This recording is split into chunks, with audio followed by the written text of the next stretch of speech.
Wario, donc cela veut dire que les Warriors sont partout, les mondes Wario va s'en partout. Voilà, on dirait qu'il n'y a pas à vie, nous sommes en direct déjà à la catastrophe.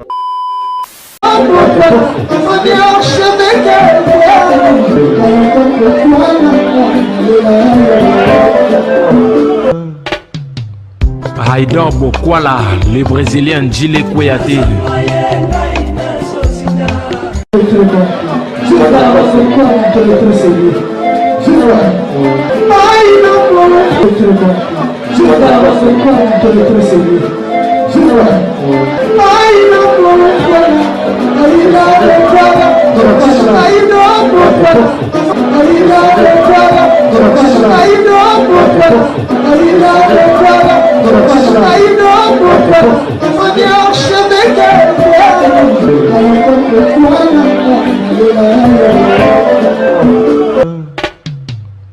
Haïdor Bokwala.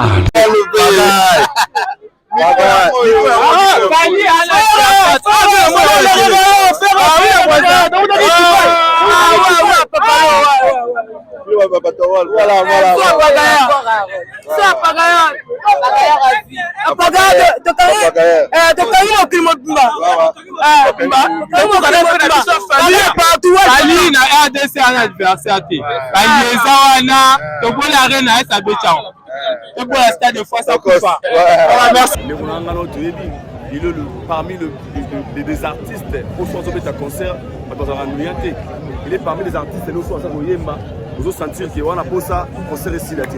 Et pour nous, je dirais, on a vu ça parce que qui est la légende Fally Ipupa. Ce pas qu'il fallait parce que plusieurs personnes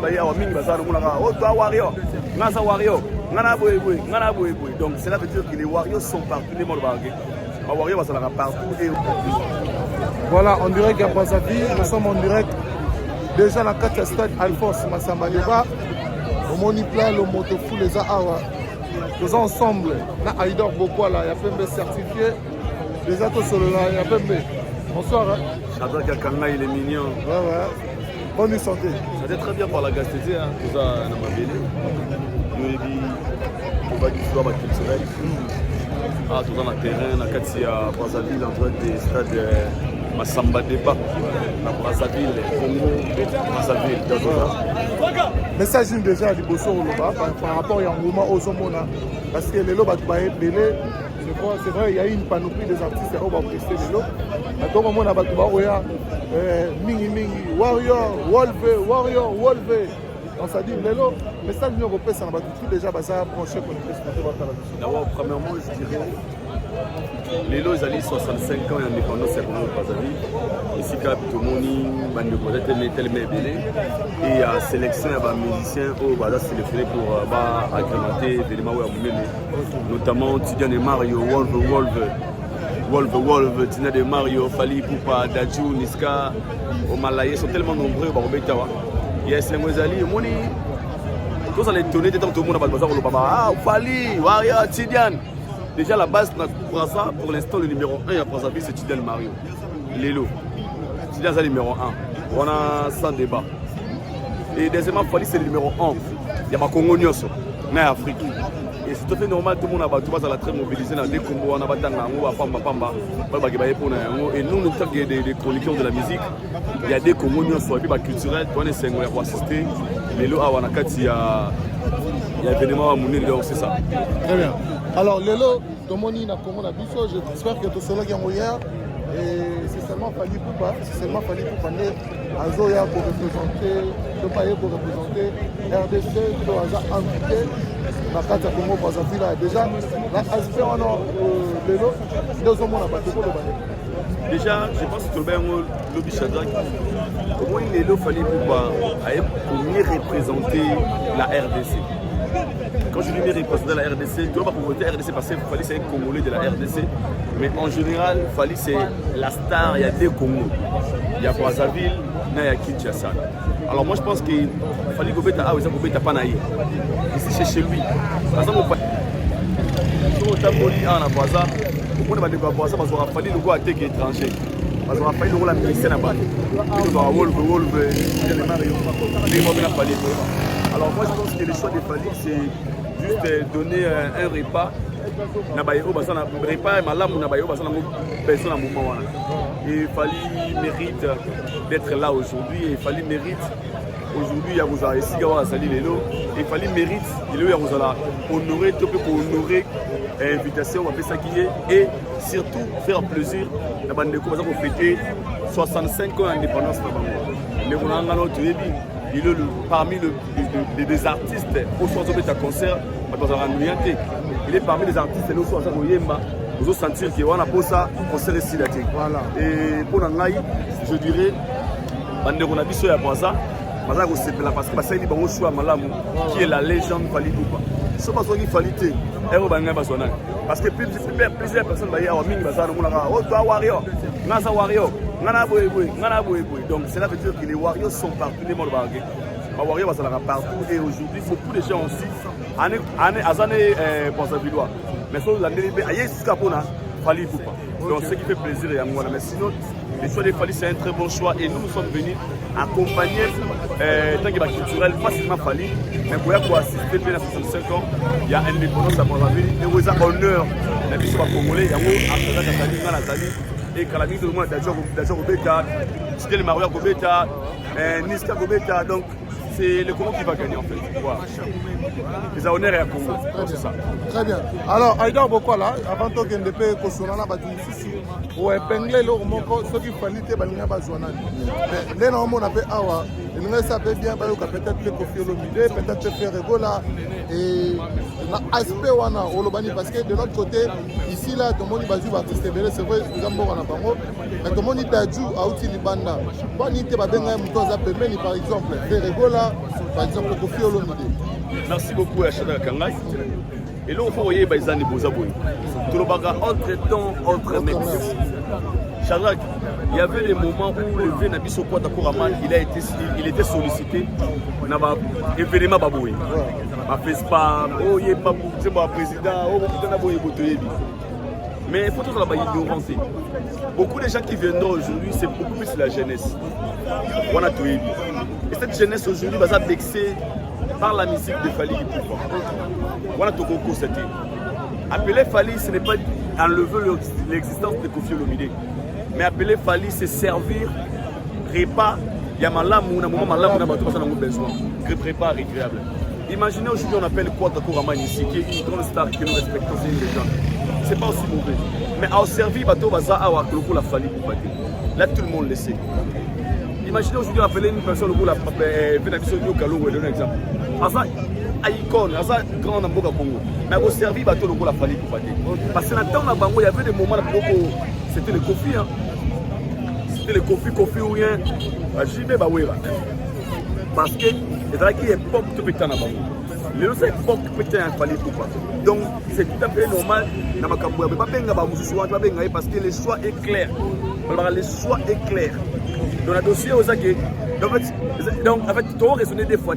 Ici, nous parlons de Fally Ipupa. C'est un choix judiciaire. Le choix est clair. Très bien. Le choix est clair. Ce n'est pas parce que nous sommes à l'autre côté. Ça va danger. Confiance à danger. Faire à danger. Pas danger. Pas danger. Mais le choix est clair parce que appeler Fally dans l'événement Boye, ils ont encore une fois booster l'événement à concert. Parce qu'on ne peut jamais appeler Dadju, Niska. Au Congo, sans pourtant appeler Fally quand même. On ils ont manque de respect à la culture congolaise quand même. Fally c'est la légende, c'est le numéro 11 de l'Afrique francophone. Il mérite d'être là à créer événement et tout ça. On a pour avoir témoin oculaire parce que demain, vous pouvez aller sur le Mamboulera et le c'est ça. Très bien. Voilà. Merci beaucoup Aïda, merci. Toza toujours, Nakati, Yastad, Alphonse Massamba Deba. Comme on y peut, petit Zach, Leto Solanae. Voilà. Petit Zach, les hommes micro. Ouais. Bonsoir, bonne santé. Ouais, très bien, santé Kitoko. Voilà, tout ça à la carte déjà la carte à Massamba débat. Ça veut dire impression là les choses ani parce que tout le monde va tuer belé. Batala ba roya ka omu na. Warrior. Tout le monde a ka wolf. La vite, impression on prend le bani. Vraiment merci beaucoup Shadrach, tout à l'heure pour Pitani pour nous avoir accompagné pour couvrir l'événement avec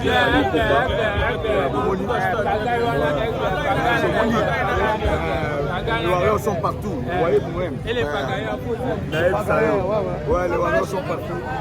Ouais, les Warriors sont partout. Pour accompagner Papou Aigle, Fali Koupa, la métallisane. Vraiment, Hazard, ça la mieux que tout le monde. C'est-à-dire, les lots, il faut que la fière, on a fallu la biseau. Il faut que la fière, on a fallu la biseau. On a teka musique à Congo, Banda, on a teka musique d'Afrique, francophone, partout au monde, vraiment, tout chapeau à Aigle et Warrior Suprême. Les lots, tout le monde va tout bazar. Sur 100%, 80%, ce sont des Warriors. Il y a pour Papou. Parce que c'est la toute deuxième fois où Aigle c'est resté dans le stade d'Alphonse Massamba débat. Et c'est la toute deuxième fois parce que la première fois, il y a une production à Yemoko. Et deuxième fois, on a l'occasion à la 65e anniversaire de l'indépendance. Il y a Congo Brazzaville. Vraiment, tout bazar Warrior. Il y a vraiment pas revivre. On va contracter, on va accepter l'autre fois. Il y a ce qu'on peut revivre Papou Nabango. Et il y a album Formule 7, il y a un bloc belé parce que quand on a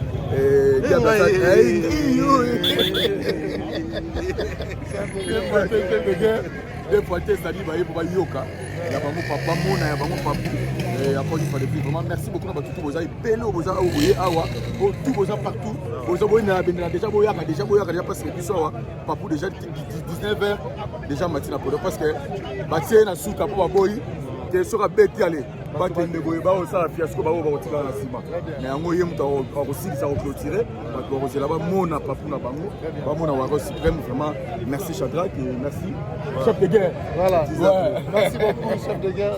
Chef de guerre on fait mon colongo Koki. J'espère que les gens mon colongo toyelaki akanga Shadrach habito amuma ozomona wa nazoe ça dépoté. On dit que l'on a CP na Braza c'est que bazo fêter indépendance na bango penza. On s'attire la fête. Dans la tour félicitations à Brazzaville, dans le gouvernement Congo Brazzaville, félicitations à Bango. Alors, tu as beaucoup plus de musique pour soutenir les réunions pour Aigle Yaya. Pour la naïe, tu mets ça pour la naïe, puis si tu as en tout cas, les lots, Shadrach, tout le monde a Badadjou, Beta, tout le monde a Niska, tout le monde a au Malais, tous ces artistes-là, même Mokonza Mboka, Tidjane Mario, Wolf. Donc, on rappelle le 8 novembre à Bataclan. C'est le 8 novembre à Bataclan. Oui, mon Bataclan, jeune génération Péta. Mais François, le 8 novembre,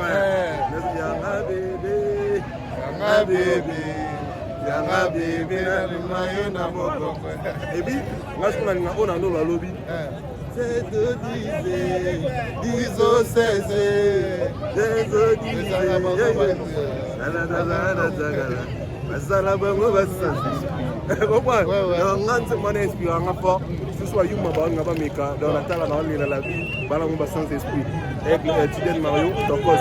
donc, avec les règlements qu'on a Mawan et Afrique, tous ces artistes vont prester. Mais pour histoire éthique à la soirée, ils avaient bien réfléchi qu'il faut falloir à ça. Parce que les lots sont fallu non. Et ça est solo. Les lots dans ce sont avec leur matin à minuit, mais surtout moi 16h, 17h pour le moment à quoi il y a un matin à minuit, binomo beaucoup mona. Bouromona kanga na nyoko ke loko avant minuit pour batbaya pour ça la pena bien on comprend ya tirer batbaya ba minuit ya au matin podium tirer en but 21h après tirer au son mais ya au matin minuit voilà. Très bien. Alors chef de guerre lobby to beta ni solo ya choix ya Fali. Est-ce que ndo moni batu bazo ya Aigle Warrior Fali lobby to beta ki c'est un choix judiciaire. C'est vraiment un choix judiciaire. Alors si c'est ndo moni batu baza pena na accord na ba conseil de développer et ça Léonie bonsoir. Ouais, toujours.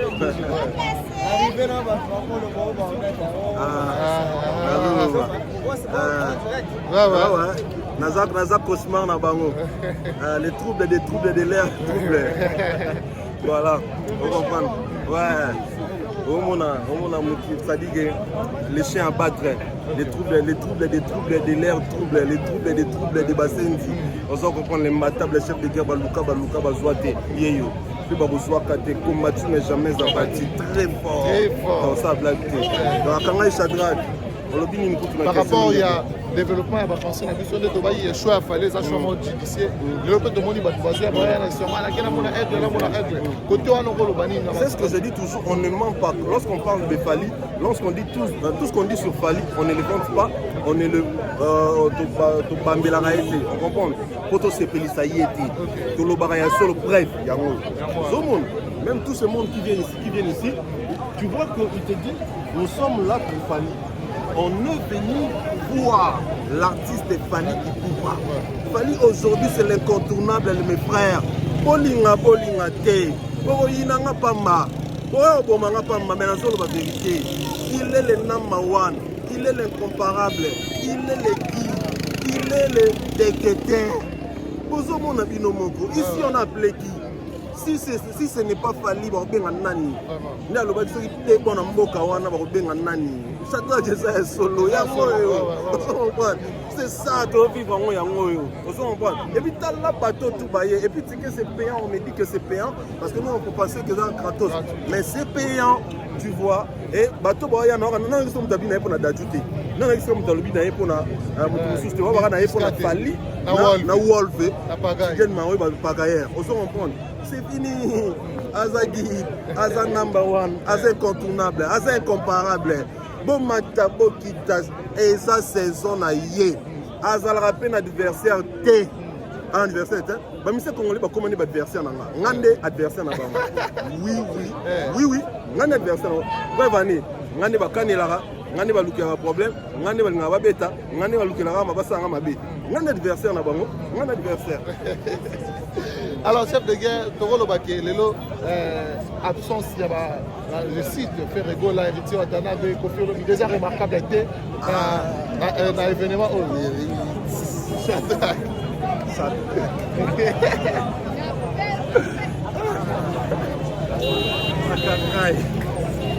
Merci pour problème. On se comprend. Des arts remarquables. Yo mo diam kuma tuni ba miso tangana nenga ba bete. Na tuni ba. Là remarquable surtout à Kofi Pena babo sana bakasani tatika ni musique avec un mode bakasaba tatika musique na zala attention na ndule mais ça remarquable ta mujeta. OK, ça remarquable. Très bien, merci beaucoup chef. Voilà, nous sommes toujours en direct de Brazzaville. Ah, on est toujours à Brazzaville là, donc on est autour. Bon monde. Warrior bien.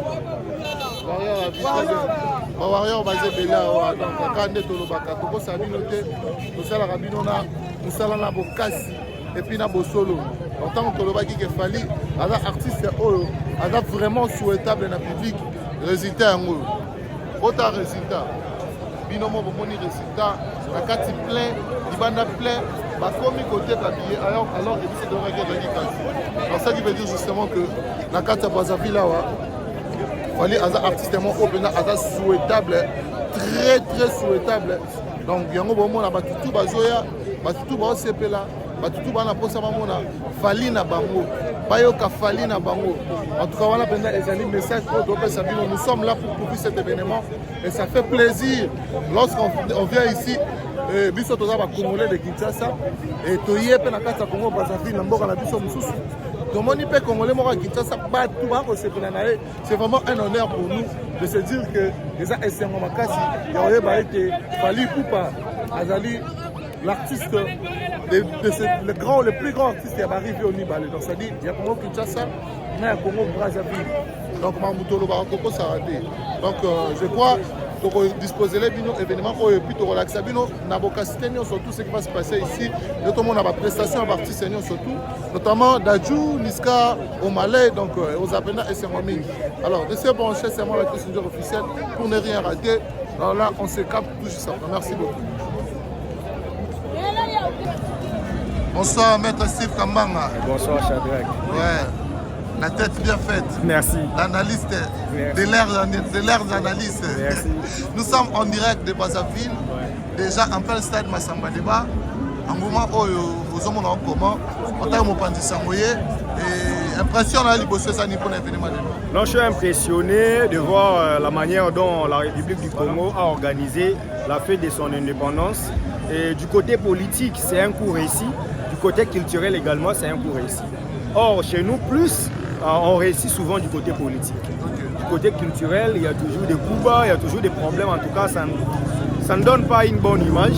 Mais ici, au moins, ils ont réussi quand même à réunir les artistes des talents et aussi les artistes rentables et surtout les plus grands artistes de la République démocratique du Congo et l'artiste du Poul Malébo.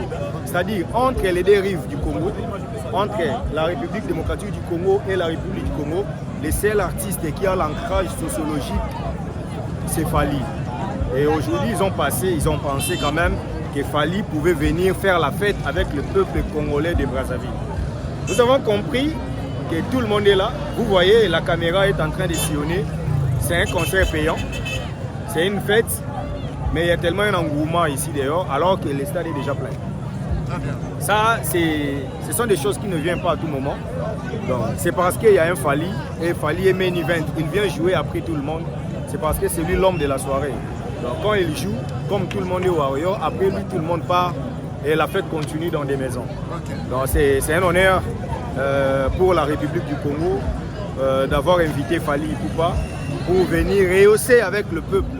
Parce que ça, c'est du point culturel, tout le monde a compris qu'il fallait que Fally soit là pour que la fête soit complète. Alors vous pensez que c'était un bon choix de choisir que Fally de venir presser ici dans la fête de l'indépendance? Parce que assez souvent on dit que nous partageons qu'un petit rive. Dans la légende, on a un moment terrassé à Mouké. Pourquoi on a béni Fally et on a béni Baptiste Moussouté notamment? Déjà ici, c'est le Congo, Fally c'est un Congolais. Donc les deux Congos demeurent Congo. Que ce soit ici à Brazza ou à Kinshasa, aucun artiste congolais des deux rives a fait un concert devant plus de 20 000 personnes en Europe. C'est Fally qui a fait ça. Donc Fally a joué devant plus de 40 000 personnes. C'est le meilleur artiste que les deux Congos aient connu. Fally, c'est le seul artiste des deux Congos qui a un disque d'or certifié. Fally, c'est le meilleur en fait, en termes de stade, en termes de production, scénique ou de production discographique. C'est toujours Fally. Aujourd'hui, la génération qui est ici, la génération qui a moins de 50 ans, c'est une génération fallinisée. C'est une génération warrior. Tout le monde vient ici pour suivre Fally. La preuve est que c'est lui qui joue les derniers. Alors qu'il y a Dadju, il y a Niska, il y a des grands artistes francophones qui vivent en Europe. Mais aujourd'hui, on a compris que nous sommes en Afrique, le meilleur que Fally n'existe pas. Donc il a fallu qu'on appelle Fally pour que le peuple congolais de Brazzaville et le peuple congolais de Kinshasa puissent mieux fêter la fête de l'indépendance, 65e anniversaire de l'indépendance. Très bien. Alors pour la fête d'aujourd'hui, qu'est-ce que vous en pensez? Vous souhaitez la Congo Brazzaville parce que les Amboka, d'autres Barabis sont surtout Congolais, Congolais, donc ils sont surtout école et bonne fête à l'élo. Message d'ailleurs que vous avez la manière surtout au Yomo la carte Congo Brazzaville. Bonne fête aux Congolais, en tout cas, que vivent l'indépendance et arracher encore ce qui reste. Donc que l'indépendance devienne encore réelle, parce que nous voulons vraiment une Afrique indépendante. Nous voulons un Congo indépendant réellement, parce que ce Congo ici, ce que j'ai vu pendant mon séjour ici, j'ai compris en tout cas, il y a beaucoup de choses qui sont en avance. Il y a l'ordre établi, il y a certaines disciplines. En tout cas, il faut émerger encore pour aller plus loin. Donc, ce que je demanderai au peuple congolais, c'est d'être réunis. Nous sommes tous de la même lignée. En tout cas, que Dieu bénisse les Congo Brazzaville et que Dieu bénisse les Congo Kinshasa. Très bien. Merci beaucoup, Maître Steve Kambanga. Je vous en prie. Voilà. Je pense que vous avez remarqué que nous sommes en direct de Brazzaville. En dehors, il y a stade Alphonse Massamba Débat Awa, et ça 65e anniversaire de l'indépendance. Il y a Brazzaville. On peut savourer, on peut Congo Kinshasa, Congo Brazzaville, Mbuka Moko. Merci à bateau tout Rolanda Bisso déjà. Bon, moi, la Baza Foula, l'artiste Fali Poupa va prester aujourd'hui, Dadju et les autres. Donc, Walove, Tidiane Mario aussi va prester aujourd'hui. Je pense que tu reçois une intégralité. Comment va nous fêter fête na bango indépendance et mon lelo na Congo Brazzaville. Je suis pas seul. Je suis avec Alexis Wechi, Aïdor Bokwala, Chadra Kakangai, Adasa Kenya, la maman des étoiles. Je pense que tu recevras vraiment tout. Tu repères une exclusivité. Comment Maramou le Kawa. Je suis avec Alexis Wechi, seigneur et chef de guerre. Kamikaze vivant. Voilà. Alexis Wechi. Ah, chef de guerre. Sinon, bonne santé. Ouais, santé Tokos. Toi, on a Brazzaville. Avec Kerry Tenchipi. Équipe Mobimbeza à Défaté. En tout cas, merci beaucoup. La présence, la présence à Maman Statou. Et puis, la présence, il y a un Warrior au Baye événement Lelo. Ils ont festival. Mais comme on est au Salara toujours. On fait un effort, il y a Roland partout. La place Autosu, moi, possibilité, il y a un Otoye. Et puis, toujours rappeler juste que le festival Indépendance, il y a Congo Brazzaville. 65e anniversaire et invité d'honneur. Guest star. Nabangoza, artiste Fali pour les Rey Mago, avec les King, à trouver Sol et les Rey. Voilà quoi, mais nature, Mokili, Awa, comment trouver d'abord, on a félicité ma Brazzavillois parce que on a une différence, moi, mon entre Bisso, dans le sens que on va fêter vraiment l'indépendance. Ok. On va fêter en open. On remarque que l'environnement est appelé la fête net bonne année, net juin, Noël, ça dit quoi, pas trop sérieux, il y a des festivités. Et puis tu vois les gens. On s'enjaille, donc ça se passe très bien. L'environnement, en tout cas, carré quoi. Ah bon. Et voilà quoi, c'est la bonne musique. Eux, ils ont défilé les cas qui déjà, comme il aura deuxième étape. Il y a pour fêter comme il faut.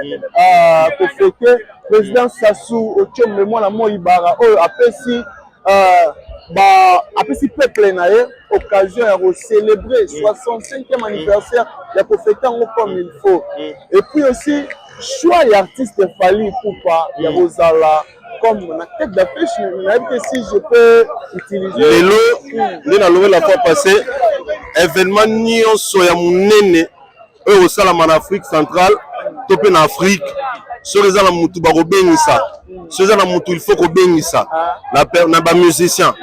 La personne c'est Fali Poupa Aigle les Rey Moga trouva soli. Très bien. Au moins événement Badadju Baye, Bakbaouti partout. Ba Nigérien, qu'on est dans les jeunes noirs. Au Malais. Au Mala. Mais si on prend un événement, ça a un feeling et ça a un goût. Mokonzamboga awa beta Tidiane Mario. Tidiane Mario. Wolfe. Number one. Parce que ça va prester. Le 8. Dans la Bataclan. Le 8 octobre. Na Bataclan. Avec Tidiane Mario. Le 8 octobre avec Tidiane Mario. Wolfe. Le 8 novembre. Donc, il y a bon. Ah bon. Il est aussi parmi les artistes. Bah oui, Lelo, on a battu Mokonzamboka, Tidiane Mario, en bêta, le même jour, Lelo. Mais ce qu'on peut événement, c'est la peine événement. Pour se confirmer. Pour se la historique. Voilà. Il fallait relouer les Rey Mago Fali pour pas être le number one. À trouver Soli King. Parce que, au monde est aux aboués. Au monde est au Mélisson, au Rolia, au Roque Placement, au Keneto Brazzaville, au Meliti, tout n'a pas au Lipa, au Lobo Lipa, Lobo Lipa, au Ton Nanopé, au Lala. Mais aux Alalais, c'était sur les foutés. Topé l'eau sauté, topé repas, il y a beaucoup de potes au colabon. Fallait à bon, tout va remettre au Roca bien. Mais pour te confirmer que ton lieu, ton ton qui bien, il faut les Rey Mago appeler sa musique. Il y a un moni. Événement Mounene Bona Brazzaville et qu'on les caté sans pour autant Fali Azala. Fali Azala, meilleur artiste congolais de tous les deux Congos et de tous les temps. Et l'artiste le plus consommé de tous les deux Congos. Raison pour laquelle au monde à bateau tout bail ce bazar 100 000, au monde à Warrior bas 75 000. Ce bazar 100 000. Ouais. À Warrior bazar 75 000. Ouais, bah gros 75 000, Tidiane a su 20 000. Ah bon. Tidiane 20 000, il y a 5 000. Potani. Alexis Wechi, mais choix il y a sélectionné Fali na Congo. Pour le Congo, l'artiste va être belé, mais il y a sélectionné Fali aya a représenté Mboka et moi le baki l'autre fois ils ont le cadeau on va passer Congo ya oui choix Fally parce que mon Fally aza ko englober batutu oyebi ke ndenge toza boye kirite nchipi voilà bakopesa yo 4 liasses ya bafranc congolais to mpe liboki ya bafranc congolais awa voilà okomprendre batie yango likolo ya mesa etondi pena bazwi 10 billets ya $100 batie yango wana ebi yo ozana 10 billets ya $100 10 billets ya $100 sans problème quoi mais ya muke oui kwani emonana muke emonana moko to mpe 10 meleki 1000 ozo comprendre fallait aza ye moko azomonana ye moko boye tomona Fally mais na kati na ye ana nyonso ozo comprendre on est supposé luka de gauche ou de droite il y a bien il y a ça na bien on a fois 1000 na kati na ye et aujourd'hui c'est lui qui nous représente et si on prend Fally ba tout ba organisateur tout ba komona tina te bazwa batu misusu c'est clair comprendre ba mona tina te na ndenge ya bien ba koki ozwa eza interdit ba koki ozwa ah ouais c'est bon ba koki ozwa interdit mais en tout cas tina na bango batona misusu ezala vraiment te parce que baza déjà na Fally parce que Fally déjà c'est bon quoi Fally ko englober nyonso parce que sur ngai musicien là c'est bon album déjà bien mais na biso que Mayday ils ont coûté 10 chansons album na Mayday yemo écoutez ba musicien mususu so biso ngaza danger non expliquer comment est-ce que 100 yango mo so petit ndenge nini eleka album obiba top album à 40 chansons donc voilà. Ah bon. Alexis Wechi, monsieur no neti lelo ndeyo ye awa. Et c'est on vous avoir mingi nzembo ni exemple. Que moi sikoyo j'aime tous les chansons de Fally. Tout. Mais sikoyo awa lelo ngai ce soit ça demande na nga personnel. Bon, ils appellent un concert. Pour le ça. Donc lelo chose à la tête. Et lelo chose à tête en fait moi personnellement non c'est un aigle abeta les sous ceux qui m'ont ezala abeta amour na yo abeta amour na yo na quelques minutes parce que amour na yo c'est une très belle chanson oyo aigle abeta trotter na ba concert à trois non c'est un abeta la biso amour na pour na fan ya nzimo wana l'amour amour na yo bomoy nanga amour na yo bomoy nanga absence na yo liwana ngai frère sekolingi ngana kufa mekaka koboya ngai maître nga koboya ngate mama donc nana posa nango ouais amour na yo Alexis Wechi je pense que maintenant on a biso comme un message na ba Brazzavillois message à tous les Brazzavillois à tous les mélomanes de la bonne musique et particulièrement à tous les Warriors je vous demande juste que ya ozala ti aigle au matin parce que au matin tard on mata très tard mais vous allez très bien chef voilà nous sommes en direct comprenez nous sommes en direct donc voilà ouais. Donc on s'en bien quoi ouais belé ça bien voilà ah bon Alexis Wechi succès fou na Brazzaville ici c'est mon pays mboka na ngai ah bon mboka na ngai donc Kirite Nchipi na mesana na ngo et c'est de partout quoi na Brazzaville yo mingi te mokini mobimba jam ko tozanga na Paris mo mona ah bon on batitu yebi seigneur batitu balingaka Alexis Wechi chef de guerre comprenez que nous sommes en direct hein beaucoup bon vouloir bisoter biso bato mwindu tozala boye voilà Alexis Wechi mais na bato balobaka chaque fois que bato badefendaka Fally surtout yoza kopandisa yango premièrement que bonika carrière na bino bobebisa carrière mais tomoni na ressentir volonté wana motivation ezala nini Alexis Wechi à chaque fois que Benjamin ezali on est toujours présent s'il y a quelque chose qui ne va pas on va pas la redéfendre kulutu na yo Fally pour pas errer imam c'est le vrai amour mais ceux qui disent que on a niqué nos carrières moi je veux dire que bala torté mais les années bango mona parce que ouais parce que na mukili neti na monde na musique otoza yobi combien biso ba ina biso voilà ba place belé to kota même temps ba copé yaka ba place belé ba benga biso te ba to belé ba ina biso penza na face du monde eza normal ba ba ketonika carrière na face du monde ba kinoto nika carrière mais Bissomoko va coloniser moi personnellement. Je sais ce que je fais. Pourquoi je dis ça? Fali na lobango toujours. Bref, nous ne sommes pas payés. Nous ne sommes pas accrédités. Mais on le fait.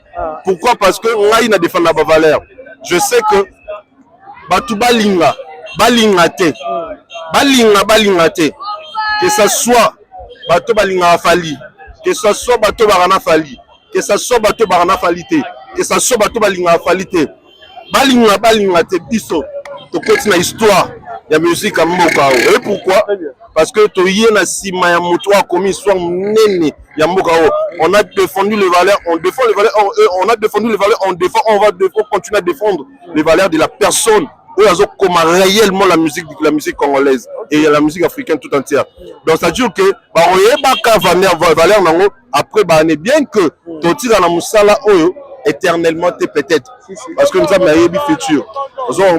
Mais en tout cas je vous jure frère, en tout cas ça va être chaud et vous allez bien. Vous allez bien ouais. Voilà, Alexis Weti, le chouchou des Warriors, Warriors va comme il faut. Merci pour tout. Aïdor Bokwala aussi est là. Je pense que tu reçois Aïdor Bokwala, moi quelques minutes. Ouais, Walve.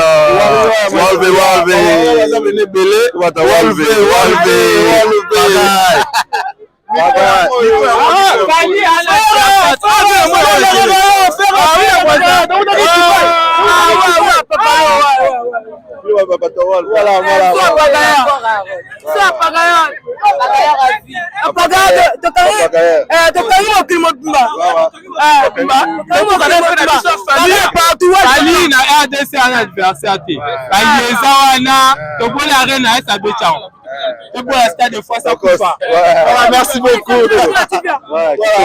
Tu vois, ça se passe bien. C'est l'ambiance. Hein?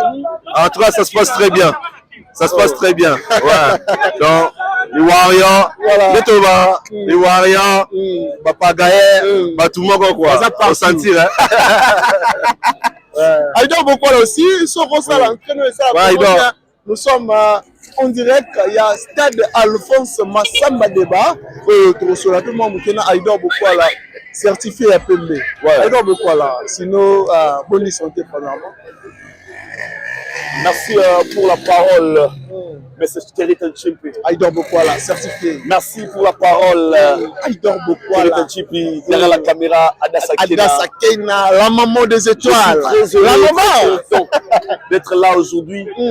On a 65 ans et en indépendance. Il y a Congo-Brazzaville. Étant congolais, je suis très fier parce que quand il balé à Congo, c'est joli. C'est là. Il y a 65 ans d'indépendance à Congo-Brazzaville. Nous avons été présents. Voilà, on était présents pour assister à ce grand événement aux prestation star. Il y a une star internationale. Dadju, Fali Pupaniska, Wolve. Mario. L'artiste va prester quel jour? Le numéro 1. Le 8 novembre, on a Bataclan. Ok. Donc, ça va avant-goût. Donc, tout ça, comme une histoire ensemble, on a à Brazzaville. Et tant que la culture est de type, il y a tout ça pour nous. Mais amour, Oyo, Bolingo, Oyo. On a moins à Batebele, oui. Congo Brazzaville, les chef de l'État à Kambarango. Congo Kinshasa aussi également. Mais amour, Oyo. Indépendance, Yamboka Moussousou, mais soutien, Bandekopena Bakatisi, Bayeti na Congo Brazzaville. Amour, Oyo. Moi, je pense que d'abord, premièrement, nous avons un chroniqueur de la musique, un culturel. Thierry de Chipi. Voilà. Nous avons des choses à enrichir les background. Demain, après demain, nous allons fier le baguette. Nous avons Thierry de Chipi, nous avons couvert événement tel. Tu es à Moussala.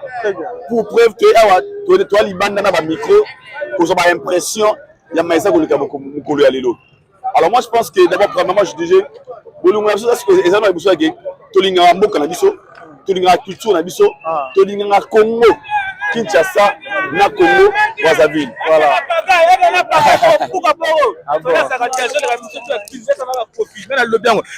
elizana kofi ngoti na lobi yango kofi fere bana bayokosa devoir fali bana mikete uti dubai atoyi na fespam tobuka yango neti na film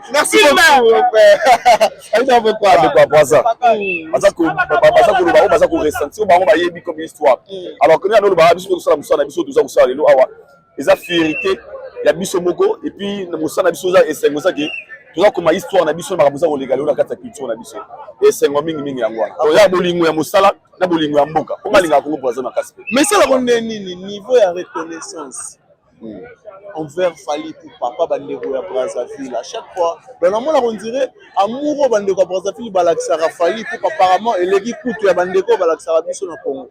Merci vraiment, tu peux avoir raison. Babara nil n'est prophète chez soi. Au moins ba Fally ba bato bato bamona bango kola. Bamona bamone ba ozala. Certain respect mutu so mona peseka ngo na moi fanatisme ya ba camp. Bande kwa Brazza, je peux te choquer. Il est l'artiste musicien le plus consommé dans Katia Brazza. Fally Ipupa. Lui le plus consommé dans Katia Brazza. À vivre dans Brazza té. Mais ça plus consommé à wana Kasalibe dans Katia Brazza. Donc par là on voulait dire quoi? Voilà. Lorsque on va défendre un mot que les Kambuké, Brazza balinga Fally et ça parce que Brazza villa ba congolais. Fally c'est un congolais. Ah ça mon père, ah chez. Est-ce que vous comprenez? Très bien. Ici c'est chez lui. Parce que Brazzaville a considéré Fally que le rôle à John Moroboy. Alors Fally le rôle à moi nanaï. Et puis na bolingo deuxième chose c'est constat de Brazza ba Bazalora Mindele. Ba apprécier alors à malamu. Et moi tu es bien, ah tu es bien, tu es oui. Alors au Congo des fois na Kinshasa ça nous arrive des fois au moins na John Moroboy abete Gaulois. Alingana be Fally, mais le roi ça Gaulois a on dit ma Fally. Ah boyara. Nous sommes peut-être Mouta casser la tête. Alingana be Fally, mais le roi ça m'a casser la tête Alingana a faut boyara Fally. Mais on a Brazza baby qui Fally est mieux consommé. Fally est une superstar et baza na kobanga te exprimer sentiment na bango faire Fally Ipupa. Pour non choquer muke. Atomi ba moli yawa, c'est aussi caméra. 70% batu. On va le payer pour la Fally. Et les kilos 70, je dis bien 70%. Pour preuve. Il est le seul artiste musicien congolais. Fally Ipupa. Pour habiter Masamba Deba na tête d'affiche. Congo Kinshasa, le seul, Yemoko, 5000 francs CFA. Deuxièmement, il est le seul artiste musicien congolais à des Brazza ou à Fongoli Masamba Deba dans la tête d'affiche. Ok. Roga Baza numéro 1, mais les Roga ont fait ça après Fally Ipupa. À Fongoli Nzela, à Fongoli Nzela. Et l'autre côté, Awa, à Betango Yemoko. Donc, ceux qui savent combien, ils ont sauvé 60 000 personnes, si je ne me trompe pas. Il y a Batouana, il y a déjà 60 000 pour Yemoko Moutoumoko. Donc, ce que vous avez à 90% mais non pour naïe. Vous comprenez? Très bien. Et c'est la force. Et pour moi, je dirais encore une fois, il a fallu de vrai. Et puis sincère. Ça là constat au monde dans les commentaires mingi. Il n'y a pas de Fally Arabe. Pour être défendre Fally parce que il fallait défendre l'Afrique francophone. Voilà. Tu vois un peu. Et donc c'est ça. Merci beaucoup. Maître Steve. Maître Steve, on a invité sur Maître Steve à repousser un mon micro. Donc, bonsoir Maître Steve. Bonsoir. Santé. Non, santé, ça va. Ah bon. Invité Maître, présence dans Katikati, devant stade Alphonse Massamba Deba. Ça représente quoi au juste en fait? Non, aujourd'hui, c'est une histoire d'un pays. C'est l'histoire de la République du Congo. République du Congo. Voilà. Sauf que biso bayaya tozwa mo indépendance na juin, ba bayozwa na août. Donc tozara penza famille. La preuve est que culture ezaka moko. Omoni lelo ba célébrer 65 ans et indépendance na bango ko yé juste 2 mois après biso ou 1 mois et demi après biso. Tant ba sali yango, il a fallu maintenant côté culturel. Bah ça là que peuple c'est là. Peuple c'est là, qu'est-ce qu'on doit faire? Balouki meilleur artiste et Paul Malebo. Entre les deux rives du Congo, le seul meilleur artiste, il a fallu. Ah bon? Parce que dans le Congo, nous sommes mis balé, nous avons devant 25 000 personnes en Europe. Dans le Congo, nous sommes mis 40 000. Ok. Ce qu'on a dit, dans le Congo, nous sommes mis balé, nous avons un disque d'or certifié. Azaki, à part fallu. Donc, on dit meilleur artiste, il y a deux rives, il y a Congo. Il a fallu. Et puis, par rapport par rapport à la rentabilité, par rapport à la ça là vraiment que Makambango est à la nenge sengeli. Il fallait quand même la fallu. La preuve, tous en a eu autant de caméra. Oui, oui. Au moment que Baloba qui n'a pas déjà au félé, mais tout le monde a billets au TK. C'est payant. Mais c'était déjà retourné. Oui, oui. C'est-à-dire, félicitations, nous sommes heureux d'avoir fallu. Sur le business que tu as battu, tu as chance, il y aurait fallu. Voilà. Il y a fallu. Des chance, hein. Ils ont grâce, ils ont bénédiction. Dans le Bible, dans la minute, on a vidéo, ils ont quota. Et là, tout le monde a un téléphone, mais il a fallu. Mais Awawa, président de la République, a allé habiter. À penser la fallu. Il faut fallu à Zala pour faire chose à la totale. Parce que n'a papa au Tchombe. Tu comprends papa au Tchombe. Papa au Tchombe. A sali penzaki ba peuple Brazzaville. Atanga biso to kati. Et puis bato ba yebi nenge transit et ça na beach ba comprendre penzaki mouvement salami force même. Ah bon, donc bato pena balongwe na ngambu ba ebele, bakatisi bo ebele. Mais fallait tambusa bato. Bato bazo penda ba avion ba ke ba concert na ye. Et bon, quand on regarde ça canon, il y a que Fali qui fait ça au Congo ou et mingi, en tout cas mingi. Ah bon, mingi. Yebisanga. Soki balongo la ki Fali. Nani alinga sala nguma oyo. Na artiste ba misère ba Congo ba évoluer na Congo. Nani? Bano wana na biso ba se ba Congo. Ba ba monique, il fallait qu'ils la Fali. Ah bon, mais l'artiste bazé belé awa o ba bengisi ba Dadju bazali ba Niska bazali artiste bena bazé belé mais choix ya kotia Fali po toyebi musique ne ekendaka na moto asuki saka donc yenda za force yende batu bayeli yende batu bayiki ko fallait la main event l'homme de l'événement. Ah OK, donc les abongo so ba bimisa ka Fali na 16h batu babimi na ba bakei tout le monde on peut période mais salama. Oui oui. Alors, il y a des bongo, il faut dans souka parce que tout le monde est warrior. Tout le monde est warrior. Ouais. Ah non, tout le monde est warrior. Ce qu'il fallait bimi. Niska Robeta na nenga mabete na ko manquer Niska respecter c'est un artiste. So Niska Robeta batba bima na bango ko fallait que. OK. Même Dadju, na ancrage sociologique na Congo boyi. Fallait on les dans la nenga Afrique tout. Ouais, fallait on les cas. Donc du coup, il y a à la main event. OK. Donc il y a penza il faut za mutasuka, combat suka. On est dans la catch américain. Bo bunda na bango bat bunda mais combat suka wana ya mwana. Donc fallait la main event c'est normal. Fallait ba bomba e ko héros si si ko conseil ba ndé da ko beta. Mais si ko ba kota là. Voilà, comme message surtout dans Brazzavillois. En tout cas peuple congolais, vous êtes hospitalier. Je suis très heureux de vivre avec vous. C'est depuis une semaine que je suis ici, en tout cas. J'ai été bien accueilli. J'ai vécu vraiment à Potopoto. J'ai fait Mongali, j'ai fait des communes. Ah bon? J'étais même au marché total. Mongali. J'étais à Wenze. Bakongo, Wenze, Filou. J'ai mangé. Talangaï. J'ai mangé vraiment donc vos plats ici. Ah bon? En tout cas, je vous dis merci et nous allons encore revenir à une prochaine occasion parce que nous sommes famille. Nous savons que et Kinshasa et Brazzaville. Non, j'ai aimé l'ordre en fait. OK. En tout cas, en termes d'édifice, l'équipe n'a pas bisoté. Mais là, on va l'équipe biso côté ordre. Pour biso moi qui t'es tué à la moitié. La moni penza que embouteillage, mais ça loco là t'es à biso. Et ça coûte presque pas. La moni penza moi ordre na moi mbélé. Donc au cas où on sait que biso tous à côté wana. Voilà. Parce que toi, on a mbélé avance. Il faut tout chaque ordre na mitou et ça bien. Merci beaucoup, maître Steve. Merci Kéris. Merci vraiment. On est là. Voilà, nous sommes toujours en direct. Nous sommes en direct pour reçoit Pena Batu. Tu repères sa intégralité du début jusqu'à la fin. Tu vas être belé, tu vas savourer la bonne musique comme il faut. Moi, les amis, est-ce que l'éclairage ça va là-bas? Tu continuer ou soit tu stopper? Pour les voisins belé, il faut que tu vas l'oba comme il faut. Ah bon? Voilà. Nous sommes toujours en direct. Besoin de la foule au Ezawa. Yarosaranate, foule Ezawa Yarosaranate. Donc, Anissa qui concert Ezawa gratuit, mais c'est payant. Mais il faut que la foule au Ezawa. N'abonné qui va au Landabiso, je pense que tu repères une intégralité du début jusqu'à la fin. Maintenant, tu as Kota Nakati, tu repères une suite et fin. Il y a ma prestation, sur le devant Papa Sassou Otiombe, moi, moi, il va à 65e anniversaire. 65e anniversaire, il y a Congo-Brazzaville. Je profite déjà pour saluer mon vieux Guilain Tissol. Au Bali, il y a moi, c'est Azanga Mbanda. Guilain Tissol. Au Bali, il y a moi, c'est Azanga Mbanda, en direct de Brazzaville. Le boss, Guilain Tissol. Au Bali, il y a moi, c'est Azanga Mbanda. La PC Mambote.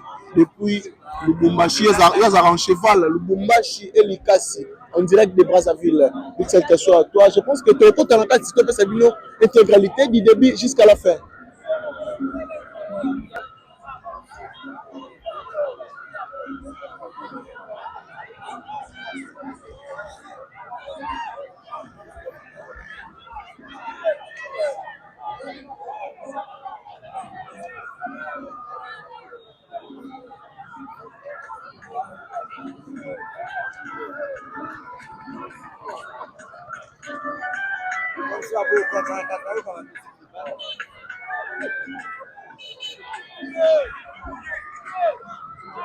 On filme, on a fait un concert derrière. On a fait un concert à Yaya quand même, hein? Oh là là, petit Zach Claire, il y a un petit Zach Claire. Ah, petit Zach Claire. Est-ce que tu as envoyé Penza? Hein? Yo, il y a quand même la Brazzaville, il y a Lukangate. Brazzaville, il y a Ngunda. Brazzaville, il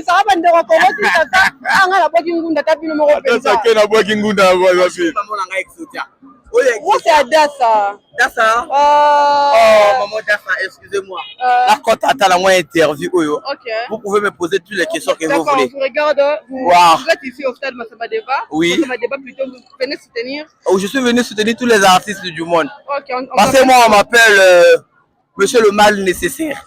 Des cas du cœur, Carniche, Levela. Oloma, Nyama. S'il vous plaît, Aigle. Carla. Vous êtes warrior. Il y a Bodon. Oh, moi, j'ai trouvé un warrior, il y a Bodon, s'il vous plaît. Je suis ici, maman. Warrior, Bodon, le mal nécessaire. Vous n'êtes pas warrior. Certifié, en plus. Moi, j'ai suivi Fali même en Côte d'Ivoire. Ne dis pas ça. El Mara. Voici. Dans la Nario même, dans Abidjan, Yaya. Ah bon? C'est en quelle année? Attends, pas trop, comment dire, pas très longtemps. 2024, si je me trompe pas. Ouais, 2024. Ouais. Ok. J'étais là-bas. C'était comment? Maman n'a pas n'importe quoi. Oh, bon. Mère, s'il te plaît. Ouais. Je suis warrior. Bon, moi je ne suis pas warrior. Mais je sais que j'ai fait finir. Non, j'ai fait finir ma phrase. Fini d'abord. Je ne suis pas warrior. J'aime tellement Fali pour pas niveau. Aïe aïe aïe. Mutanga Mouleman. Mutanga Mouno, yanga mokuna. Banani. Nga ba biso ba moto ba voisin. Banani. Ya benga Rafali na tontir Fani kwa nini. Na kopame ba mbataso na moni. Moi j'aime pas ça. Voilà nani. Moto abenga tontir Fani. Non, si on a une de benga. Gola rai. Oh warrior, abina rai ya Fali. Alexis Wechi, chef de guerre. Nani? Alexis Wechi. Yanga ya Fali no? Ouais. Alexis. Yaka.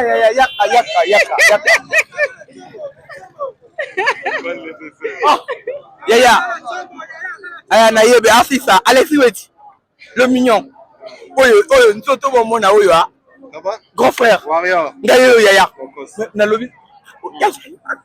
Na ko poser ba ke na ronela non. Ndenge le grand frère Fali pour pas Yaya. Attends, asa konti. Grand frère, asa konti. Apota na minuit. Minuit hein. Donc on ga la sali bien abima nani. Nga même na 2 heures na koyaka concert. Grand frère. Le bana Yaya Fali pour pas. Au monde le plus beau, le plus laid. Je m'appelle le mal nécessaire, grand frère. S'il vous plaît, non. S'il vous plaît. Ok, nanite Yaya. N'engena komona yo hein.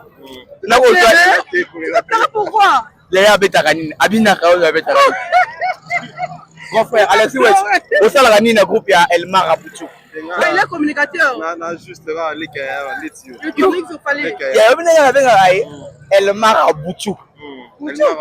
Rabutu. Ça veut dire à moi na moka koli bien. Et c'est fala agnata otu ba mutombeli ko na lia. C'est possible. David Goy, ya Nathan. Apena yi. Nathan tala. na concert au monde. Il y en a tant. Na lingara passé na mona depuis na 3 juin. Merci beaucoup. Mes frères, il y a les mal nécessaire. Caméra botala. Botala ne ya Alexa pianga ero moko. Attends. C'est ça.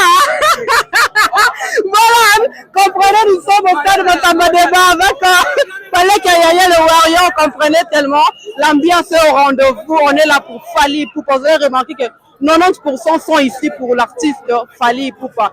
Déjà, vous allez comprendre que Fally Ipupa lui-même, il a rempli ce stade. Massamba Débat, il a ouvert tellement les chemins pour que Batmoussi Baye après. Alors, comprenez que Bassangsi Bango est belé. Et belé, Bassangsi Bango, mais Fally Ipupa, plus de 90% Baye Kaponaye. Alors, il y a Limbisanga, c'est qui m'a cassé. Comprenez, c'est pour ça que mal nécessaire à la tchala qui wati. À quel lugar est Okuna? À quel lugar est mal nécessaire? À quel mal nécessaire? Ma cassé. Papa, ouais, qui est plus connu? Ouais, depuis hier, Nazawa. Il peut avoir. Je peux comprendre, Yaya. Déjà, Saline n'a pas continué le choix de Fally Ipupa na indépendance. Parce que l'indépendance, c'est ça, signe, c'est ça, plié en beau. Tu vois? C'est ça, fête, République Nyon, c'est la Italie, et pas ta mise. Le choix de Fally Ipupa, et ça, il y a un dernier. D'abord, ceux qui vont Fally Ipupa, vraiment. D'accord. Merci, mal Yaya, c'est un an à copie, c'est un an.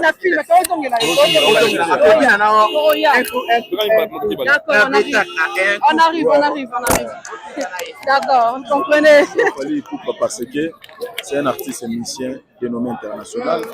Il a une potentialité, il a un critère tout et c'est naka. Il a un événement mineni.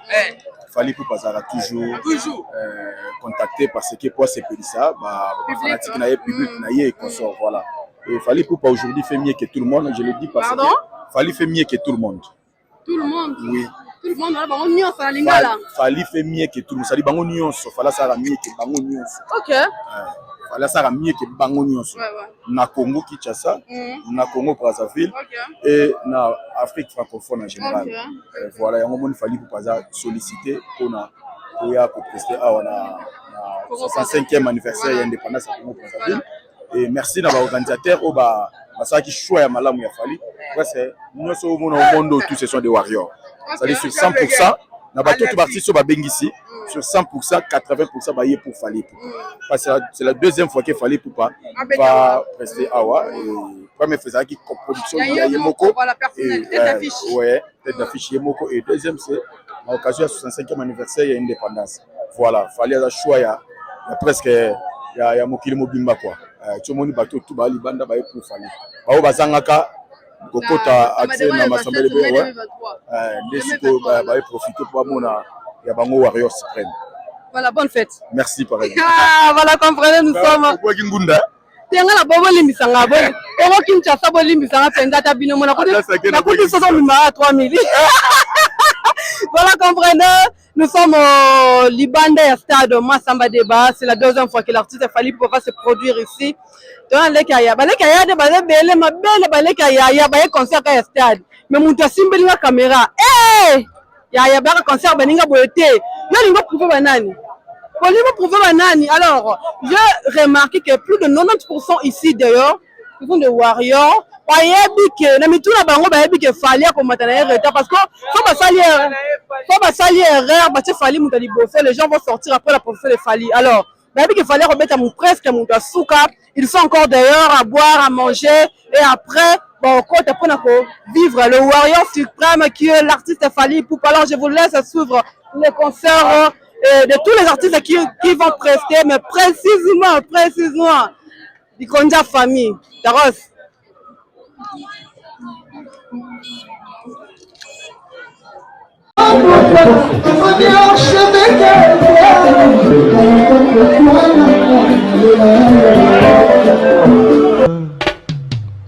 Haïdor Bokwala, le Brésilien Djile Kouyaté.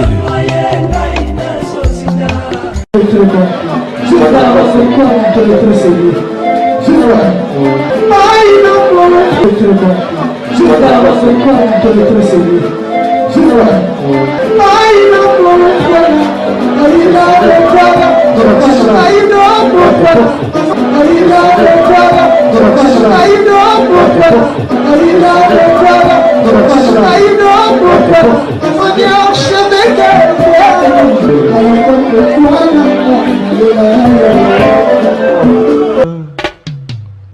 Haïdor Bokwala.